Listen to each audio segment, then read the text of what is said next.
ఏది చేసినా ఏకాగ్ర దృష్టితో, ఒక పూజ చేస్తే అటువంటి ఏకాగ్ర దృష్టితో చేసినటువంటిది ఏది ఉందో అది తపస్సు.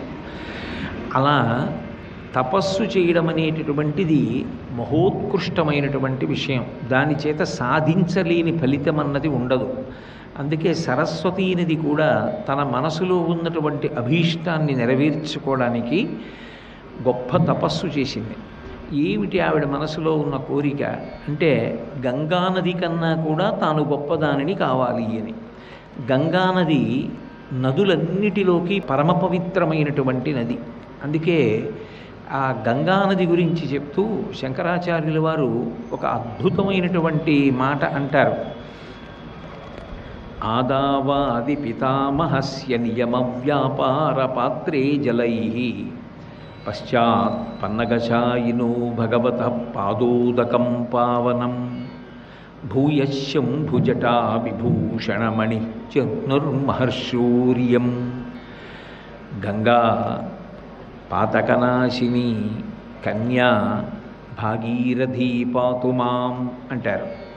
ఆ గంగానది త్రిమూర్తుల యొక్క స్పర్శ పొందినటువంటి ఏకైక నది. అది మొట్టమొదట బ్రహ్మగారి యొక్క కమండలంలో ఉన్నటువంటి నీరు. ఎందుకని అంటే, ఆదావాది పితామహస్య నియమ వ్యాపార పాత్రే జలై. ఆయన నియమములను ఆయన పాటించడానికి ఆయన వాడేటటువంటి నీరు కమండలంలో పోసి ఆయన పట్టుకున్నదేదో అది. అందుకని బ్రహ్మకమండలంలో ఉన్నటువంటి జలం. పశ్చాత్ పన్నగశాయినో భగవత పాదోదకం పావనం.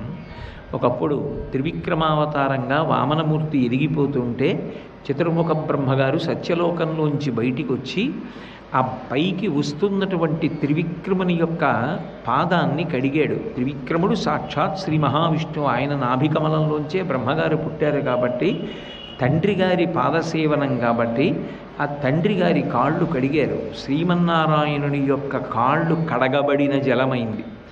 బ్రహ్మగారు మొట్టమొదట తన కమండలంలో పట్టుకున్న నీటితోటే శ్రీ మహావిష్ణువు యొక్క పాదములు కడిగారు. ఇప్పుడు దానికి బ్రహ్మస్పర్శ ఉన్నది, విష్ణుస్పర్శ ఉన్నది. అది ఆకాశగంగయి ప్రవహించింది. గయోపాఖ్యానంలో ఆ గయుడు అంటాడు, ఆకాశగంగలో అణిగియుండెదనన్న అతని పాదములందే అది జనించే అంటాడు.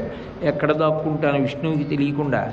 ఆకాశగంగలో ఊపిరి బిగబట్టి మునిగి పడుకుందాం అంటే అది ఆయన పాదములలోంచే జనించింది చెప్పేస్తుంది. ఆయనకి ఇక్కడ ఉన్నాడు గయుడని ఏడుస్తాడు.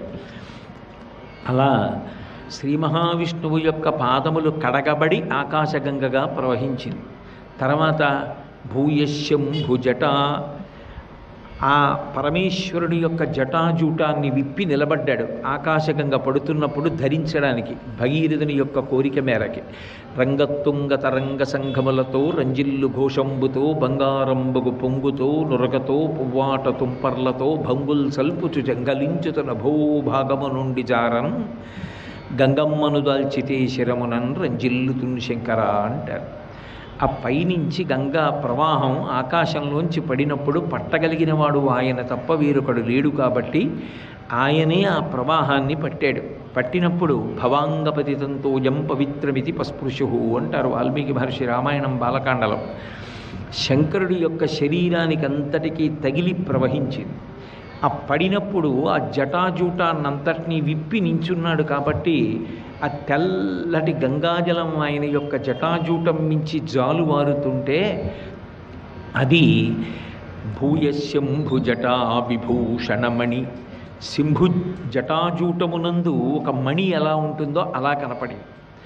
లేదు, జటాజూటం విప్పకముందు ఆయన గంగని కట్టేసినప్పుడు కూడా జటాజూటం లోపల తిరుగుతున్నప్పుడు లోపల ఒక మణి పెట్టుకున్నట్టుగా కనపడింది మెరిసిపోతూ. కాబట్టి భూయశంభు జటా విభూషణమణి. ఆయన జట విప్పేసిన తర్వాత మళ్ళీ భగీరథుడి ప్రార్థన మేరకు ఆ గంగ ప్రవహించి వెళ్ళిపోతుంటే జహ్ను మహర్షి తాగేశారు. తాగేసి మళ్ళీ భగీరథుడు ప్రార్థన చేస్తే మళ్ళీ విడిచిపెట్టారు. అందుకని జహ్నో మహర్షిరియం జాహ్నవి అయింది. కేవలం బ్రహ్మ విష్ణు మహేశ్వర స్పర్శ మాత్రమే కాదు, ఋషి స్పర్శ కూడా ఉంది. ముగ్గురు త్రిమూర్తుల యొక్క స్పర్శ, అలాగే జహ్ను మహర్షి యొక్క స్పర్శ, నలుగురి స్పర్శతోటి ఆ గంగానది ప్రవహించింది. కాబట్టి ఆ గంగ ఏదైతే ఉందో అది పరమ పవిత్రమైనటువంటి ప్రవాహం. అందుకని కన్యా పాతకనాశిని భగవతి భాగీరథి పాతుమాం అంటారు. ఓ కన్యా కల్మషనాశిని భగవతి భాగీరథి పాతుమాం, నన్ను రక్షించు అంటారు శంకరాచార్యులు వారు. సర్వం శ్రీ ఉమామహేశ్వర పరబ్రహ్మార్పణమస్తు. స్వస్తి.